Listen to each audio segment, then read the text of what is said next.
दोस्तों स्वागत है आप सभी का बिहार समाचार में। दोस्तों आज के इस वीडियो में हम बिहार के टॉप बड़ी न्यूज को देखेंगे। दोस्तों वीडियो में आगे बढ़ने से पहले आप सभी से अनुरोध है कि आप इस वीडियो को एक प्यारा लाइक जरूर कर दें और साथ ही हमें नीचे कमेंट करके जरूर बताएं कि आप बिहार के किस जिले में रहते हैं। तो चलिए शुरुआत करते हैं आज की पहली और बड़ी खबर से।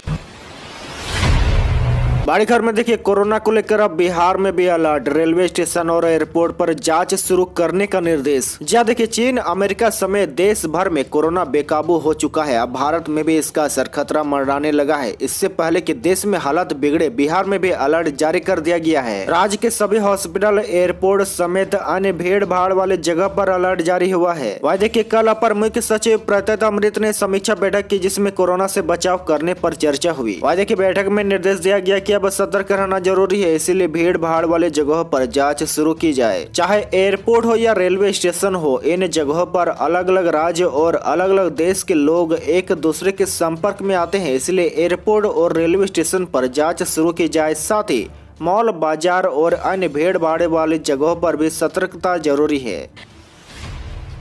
बड़ी खबर में देखिए, कोरोना अलर्ट के बाद देश में जारी हो सकता है जरूरी पाबंदियां, खतरनाक हो रहा है वायरस। जी देखिए, कोरोना के बढ़ते प्रकोप के कारण एक बार फिर दुनिया में दहशत का माहौल कायम बनता जा रहा है। चीन में कोविड के बेकाबू होने से अन्य देशों में भी खतरा बढ़ता गया है और भारत में इसको लेकर अलर्ट भी जारी किया गया है। इसके साथ ही अब जो ताजा जानकारी निकल कर सामने आ रही है, उसके मुताबिक आज रात से कई पाबंदियां शुरू होने वाली है। दरअसल एक दैनिक अखबार को इंटरव्यू देते हुए केंद्रीय स्वास्थ्य मंत्री मनसुख मांडविया ने कहा कि भारत के लोगों को घबराने की जरूरत नहीं है, लेकिन गंभीरता बेहद जरूरी है। हमें अब हर स्तर पर सतर्क रहना जरूरी होगा। उन्होंने आगे कहा कि हम वायरस को ट्रैक कर रहे हैं। एयरपोर्ट पर जांच शुरू करने का फैसला इसी वजह से लिया गया है। वायरस कैसे अपना रूप बदलता रहा है और इसका क्या असर हो रहा है, इसकी सटीक जानकारी हमें है। इसके साथ ही उन्होंने सबसे बड़ी बात यह कहा कि हम देश में गुरुवार से ही जरूरी पाबंदियां लगाना शुरू कर रहे हैं। विदेश से आने वाले यात्रियों को कोरोना टेस्ट किया जाएगा। वहीं एयरपोर्ट पर रैंडम चेकिंग भी की जाएगी। इस बार भी हम वैसे ही काम करेंगे जैसा हमने इससे पहले कोविड को हैंडल करने के लिए किया था। इस बार केंद्र सरकार की समीक्षा बैठक होने वाली है।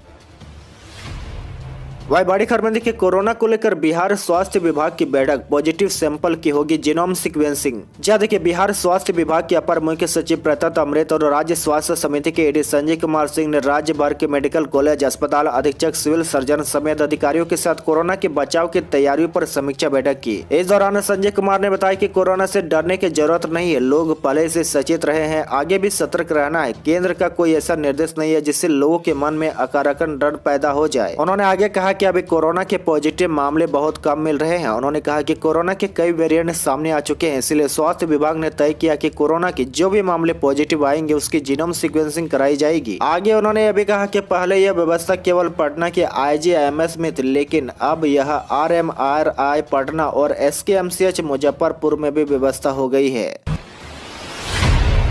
बड़ी खबर में देखिए, जारी हुआ रेलवे ग्रुप डी का रिजल्ट, 1 करोड़ से ज्यादा अभ्यर्थियों ने दिया था एग्जाम। जहाँ देखिए, RRB ग्रुप डी भर्ती परीक्षा के परिणाम घोषित कर दिया गया है। नतीजों की घोषणा आधिकारिक वेबसाइट rrbcdg.government.in पर कर दी गई है। अभ्यर्थी पोर्टल पर जाकर नतीजे देख सकते हैं। सबसे पहले RRB भोपाल की वेबसाइट पर रिजल्ट जारी किया गया। इसके साथ ही धीरे धीरे अन्य RRB पर भी रिजल्ट जारी कर दिया गया है। आपको बता दें कि इससे पहले रेलवे भर्ती बोर्ड ने घोषणा की थी कि 24 दिसंबर या उससे पहले ग्रुप डी रिजल्ट भर्ती परीक्षा के नतीजे घोषित कर दिए जाएंगे। वही देखिए, अब इस परीक्षा में सफल अभ्यर्थी आधिकारिक सूचना के अनुसार फिजिकल परीक्षा में शामिल होंगे, जो की जनवरी 2023 से संभावित रूप से निर्धारित है। उम्मीदवारों को पहले से निर्धारित समय में तय दूरी के एक वजन ले जाने के लिए टेस्ट किया जाएगा और अगर इस एग्जाम में वे सफल होते हैं तो रिकवरी गैप के बाद उन्हें रनिंग टेस्ट देना होगा।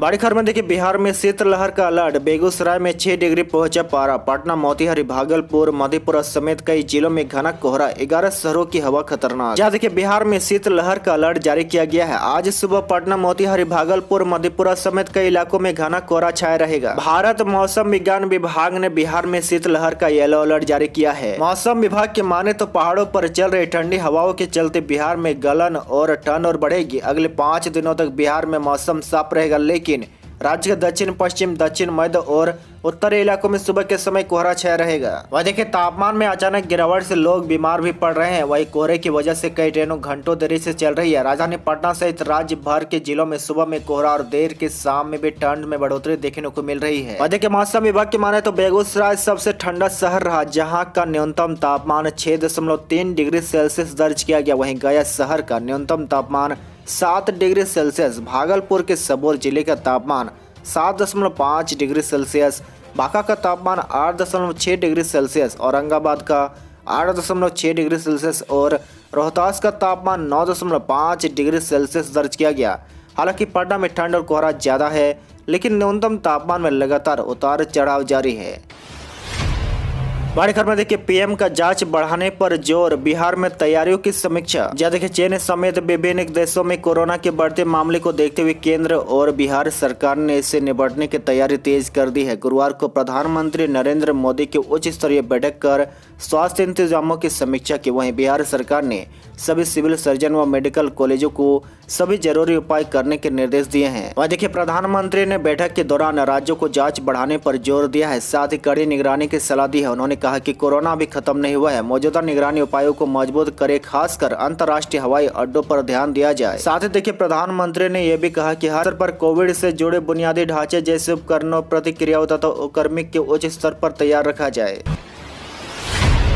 बड़ी खबर में देखिए पीयूष गोयल के बयान को लेकर सदन में विपक्ष का हंगामा। मनोज और ललन बोले बिहार का अपमान नहीं सहेगा हिंदुस्तान। देखिए केंद्रीय मंत्री पीयूष गोयल द्वारा बीते कल संसद में एक चर्चा के दौरान बिहार को लेकर कथित अपमानजनक टिप्पणी को लेकर अब विपक्ष द्वारा मोर्चा खोल दिया गया है। कल सुबह संसद में विपक्ष एकजुट होकर इसको लेकर पीयूष गोयल से माफी मांगने की मांग रख दी। और देखिए गुरुवार को राजद, कांग्रेस, जदयू सहित अन्य विपक्षी दलों के सांसदों ने संसद में धरना दिया। दरअसल पीयूष गोयल ने राज्यसभा में एक चर्चा के दौरान कहा था कि इनका बस चले तो पूरे देश को बिहार बना देंगे, जिससे इसके बाद टिप्पणी को लेकर राजद सांसद मनोज कुमार झा ने आपत्ति जताई है। उन्होंने राज्यसभा के सभापति जगदीप धनखड़ को पत्र लिखकर अपनी आपत्ति जताई और पीयूष गोयल से माफी की मांग की। इसके साथ ही मनोज कुमार झा और जदयू के राष्ट्रीय अध्यक्ष ललन सिंह समेत कई अन्य सांसदों ने संसद में महात्मा गांधी की प्रतिमा के सामने धरना दिया। इस दौरान सांसदों ने बिहार का यह अपमान नहीं सहेगा से हिंदुस्तान पीयूष गोयल माफी मांगे को लेकर जमकर नारा भी लगाया। वहीं सांसदों ने कहा कि भाजपा नेता का बयान यह बताता है कि वे लोग बिहार के प्रति कैसा नजरिया रखते हैं।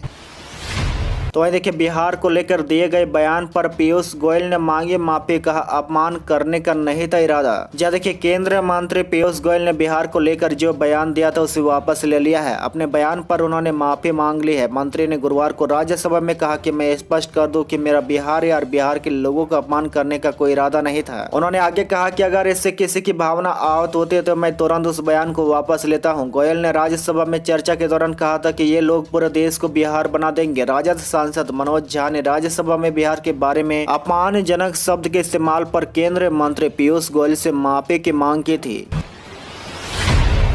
बड़ी खबर में देखिए बीपीएससी पीडी से ये ऑप्शन फिलहाल नहीं हटेगा। आयोग ने कहा आगे विचार करेंगे, पहले कहा था मेरिट की होती है जांच। जी हाँ देखिए बीपीएससी पीडी परीक्षा में नेगेटिव मार्किंग को तो छात्र छात्राएं स्वीकार कर रहे हैं, लेकिन शिक्षक और अभ्यर्थी दोनों ही एक स्वर में पीडी परीक्षा में दिए जाने वाले ई ऑप्शन का विरोध कर रहे हैं। इन सबों की मांग की है कि जब आयोग ने नेगेटिव मार्किंग लागू कर दिया तो ई ऑप्शन को लेकर हरगिज रखा नहीं जाना चाहिए। इस मामले को लेकर छात्र नेता दिलीप कुमार ने आंदोलन की चेतावनी भी दी थी। इसके बाद कल छात्र नेता दिलीप कुमार के बीपीएससी चेयरमैन के साथ बातचीत हुई है। बातचीत के बाद दिलीप कुमार ने मीडिया को बताया कि चेयरमैन ने कहा कि हाल की परीक्षा में तो इसे हटाना संभव नहीं है, लेकिन आगे की परीक्षा में इसे हटाने को लेकर गंभीरता से विचार कर रहे हैं। बड़ी खबर में देखिए बीपीएससी सरस्वती मेंस की मूल्यांकन पद्धति में बदलाव। जहाँ देखिए बिहार लोक सेवा आयोग लगातार इन दिनों परीक्षा पैटर्न में बदलाव के साथ अलग अलग प्रयोग करने में लगा है। आयोग एक और बड़ा बदलाव करने जा रहा है। आयोग ने सरस्वती मुख्य परीक्षा की मूल्यांकन पद्धति में बदलाव करने की घोषणा की है। आयोग के अध्यक्ष अतुल प्रसाद ने बताया कि अब एक प्रश्न के उत्तर को एक ही शिक्षक से मूल्यांकित कराया जाएगा, ताकि सही उत्तर लिखने पर अंकों में ज्यादा अंतर नहीं हो सके। साथ ही उन्होंने बताया कि अब एक राउंड में 10 शिक्षकों को बैठाकर टेबल पर कॉपियां दी जाएगी। एक विषय के विशेषज्ञ शिक्षक पर एक ही प्रश्न के उत्तर को जांचेंगे, दूसरे प्रश्नों के उत्तर दूसरे शिक्षक के विशेषज्ञ शिक्षक को देखेंगे।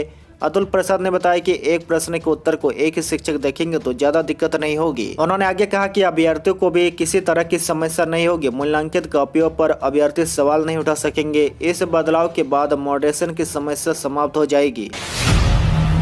बड़ी खबर में देखिए, बिहार में 45 से ज्यादा रूटों पर चलेगी नई बसें। जनवरी से शुरू होगा परिचालन, लोगों को होगी सुविधा। जी देखिए, बिहार में लोगों को बेहतर परिवहन सेवा देने के लिए राज्य के विभिन्न जिले से अप और डाउन दोनों के लिए 45 से अधिक रूटों पर नई बस चलाई जाएगी। इन बसों का परिचालन जनवरी से शुरू होगा। इसको लेकर परिवहन विभाग की ओर से आवेदन मांगा भी गया है। इस सेवा को निजी सहयोग से शुरू करने का निर्णय लिया गया है। इसके साथ ही ऐसे अंतर क्षेत्रीय मार्गों का भी चयन कर लिया गया जहाँ से बसों का परिचालन होना है। इन नए बसों के परिचालन से लोगों को एक से दूसरे जिला आना जाना और अब भी सुविधाजनक हो जाएगा।